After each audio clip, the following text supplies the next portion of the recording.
మన్యం జిల్లా కొమరాడ మండలం మాడాని వీధిలో ఈరోజు వినాయక ఉత్సవాల సందర్భంగా వినాయకునికి సిఐటి ఆధ్వర్యంలో రైతులందరితో కలిసి వినతిపత్రం ఇవ్వడం జరిగింది.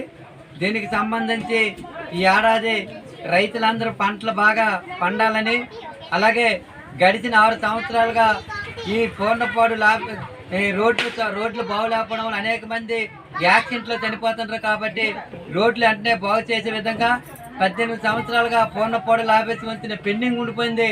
ఆ పెండింగ్ పనులు పూర్తి చేసి 9 పంచాయతీ గిరిజన ప్రజలకు భరోసా కల్పించే విధంగా, అలాగే ఏనుగుల వల్ల నేటికి 8 సంవత్సరాలు అవుతుంది. ఈ ఏనుగుల వల్ల ఇప్పుడు 12 మంది చనిపోయారు. పంట నష్టం, ఆస్తి నష్టం విపరీతంగా జరుగుతుంది. కాబట్టి ఏనుగులు అడవికి లేదా జూకి తరలించే విధంగా ఈరోజు విద్య, వైద్యం పూర్తిస్థాయిలో అందని పరిస్థితి ఉంది. ఎక్కడ పడితే అక్కడ మలేరియా, డెంగ్యూ వంటి విజ్వరాలు వస్తున్నాయి. కాబట్టి ఈ సమస్యలన్నీ కూడా పరిష్కరించే విధంగా అటు రాష్ట్ర ప్రభుత్వానికి, పాలకులకి, వినాయక విఘ్నేశ్వర మీరైనా ఇవన్నీ పరిష్కరించే దిశగా వాళ్ళందరికీ అధికారులకి రాష్ట్ర ప్రభుత్వంకి ఆలోచింపజేసే విధంగా మీరైనా వాళ్ళని ఆదేశించి వాళ్ళకి మీరు మనసులో చూరి ఈ సమస్యలు పరిష్కరించే దిశగా మీరైనా కొద్దిగా కనికరిస్తారని చెప్పి ఈరోజు మేము ఈ సమస్యల పైన మీకు వినతిపత్రం ఇవ్వడం జరుగుతుంది.